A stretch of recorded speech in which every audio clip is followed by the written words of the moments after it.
We continue our series with our friends over at the Locked On Podcast Network. Our guy Kyle Krabs from Locked On Dolphins joins us this week. Make sure you subscribe to PHNX Sports on YouTube. Like this video, we're breaking down Cardinals, Dolphins. Get the 2-4 Fens versus the Cards coming in after a dramatic walk-off Monday Night Football win.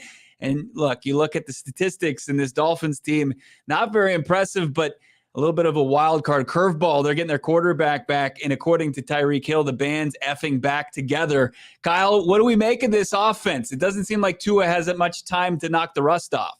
Yeah, it's the good news is the floor is set so low with what it's looked like in the month without Tua that I think even a rusty Tua game would be one that Dolphins fans would readily accept because it would probably lap comfortably what they've gotten from Skylar Thompson and Tim Boyle and Tyler Huntley in the course of the past 4 weeks. So it is a big intrigue element of this game.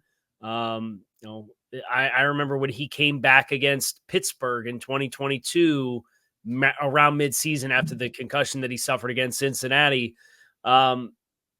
They started hot, and then the lack of timing and practice kind of showed up, and they scored 16 points, but won the football game. And I think that's something that I think a lot of Dolphins fans are hopeful they don't see this time around, but it's hard to imagine it being worse than what it's been because at least Tua is going to anticipate those throws and pull the trigger, which they didn't have anybody else that saw the field remotely close to how Tua and Mike McDaniel do. And that feeds into why that's been such a successful pairing.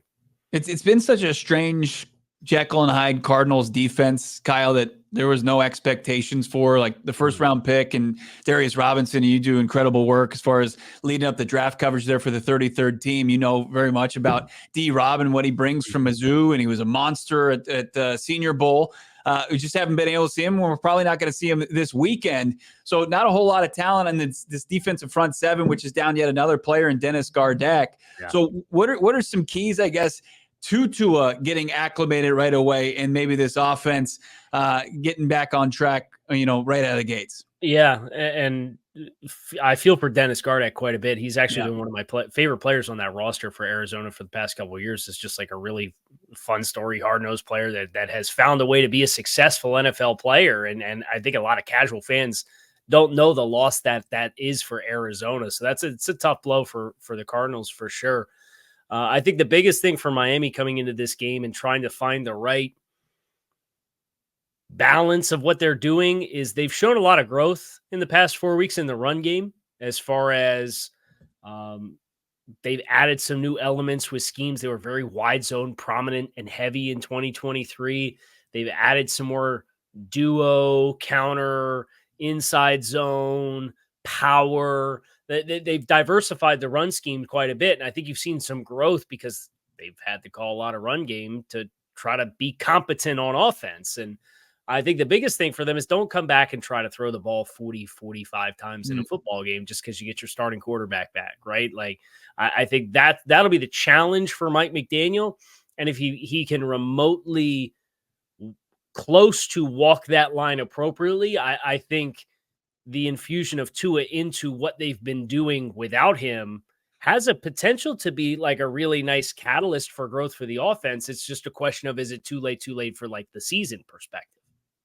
I wanted to kind of lean on your draft insight here, Kyle, with Max Melton, who with Sean Murphy bunting now probably not going to play. He hasn't practiced in back-to-back days with a neck injury and really has kind of underperformed as a free agent addition for this Cardinals team. Max Melton came out and had a huge play on third down, a nice PBU against the Chargers last week. And with each game, he's seeing more and more snaps. You think that this could be a tough day for a second round pick at a Rutgers? I mean, he's had some flashes, but could this be kind of like a welcome to the NFL moment for poor Max Melton? Well, I think it depends on how Arizona chooses to space the field. Do you want to place your bets on saying we're going to force you to drive the length of the field and take low percentage throws? Or are they going to say, look, there's going to be chances where we're going to have to be aggressive and pick and choose our spots? And in those cases, leave our corners on islands. And if they choose to do that, yeah, I do think this is very much potential at risk of giving up an explosive play or several explosive plays. I think back to some of the other games that Miami played in 2023 that I think that the depth charts maybe parallel some of where Arizona's at in the midst of a rebuild. And, you were able to tag some of those teams for explosive plays last year. And the sample size with Tua was a game and a half. And Buffalo just kicks your butt every time you play him. Yeah. And they had Jacksonville with a healthy Tyson Campbell, who they played a lot of press coverage with him to be aggressive as a good corner, and then clouded over on the other side. So yeah. The good news for Max Melton, though, is I think he has the athletic profile to be a really successful in-space player relative to how Miami's receivers like to play. It's not like these are the 6'3", 215-pound X-receiver that you put isolated on the boundary by himself, and all the other eligibles are over on the other side, and he plays through press coverage and a lot of physicality. I mean, Miami's receivers aren't big guys, right? And you consider Max, he's got a lot of length, in spite of being – it came through the combine at about 190 pounds. I think a little under that off the top of my head was what he technically measured in at. But he had over 32-inch arms. Like, he had good length. So he's got a big area of influence, and he's got really nice hips, and he's got really quick transitional ability. So if you ask him to do too much, I do think this is kind of I don't want to say get right opportunity, but at least a get on schedule opportunity for the Dolphins passing game, because they've been averaging 145 passing yards a game, and it's just not to the standard that they've had with Tua in the lineup. Yeah, speaking of underperforming passing games, that's been the huge topic for conversation with Cardinals fans as far as Marvin Harrison Jr., 4th overall pick, 3 catches, 21 yards last week. Outside of the Rams game where he goes off for 130 yards and 2 touchdowns in a quarter, there's been some inconsistencies there. Mm-hmm. And you look at the opponent that they're going to go on the road, travel east to face, and Jalen Ramsey seems like he's playing at a high level. Calais Campbell, a fan favorite here in the desert for so long. He continues to, not show father time is slowing him down at all. Is this a defense that you could see Kyler Murray and crew and Marv getting back on track against? So I think if Arizona is going to have success, Miami, where they've been most prone, is with explosive plays in the run game. And I think a quarterback like Kyler can add an extra hat in the run game with your run schemes, and having quarterback run on the table for you, and having a powerful player like James Conner. I think you have a chance to get some chunk runs. Miami's really struggled with David Long at linebacker, who was with the team last year and really good, but he's in a contract year this year. And it's a new defensive scheme with defensive coordinator Anthony Weaver coming over from Baltimore. You see him jumping into the same gap as a lot of safeties fitting from depth, and that leaves another gap open. And he's trying to hunt and pick big plays. So running backs with good vision can kind of create some false steps with him and create some creases. So I think that's the best matchup that Arizona can try to exploit, because while Jalen Ramsey's been phenomenal this year, and he really hasn't had a lot of successful targets against him, but he's played more in the nickel the last couple of weeks. I would expect they'll pick and choose their matchup with Marvin Harrison Jr.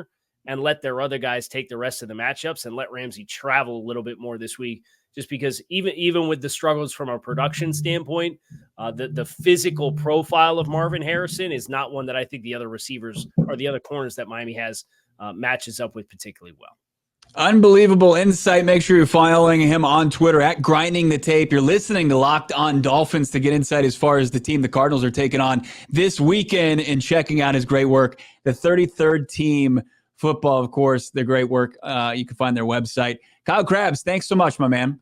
Bo, it was great chatting with you, and here's to a healthy game on Sunday. Hope everybody enjoys. Thanks, man. We all silly like the mayor.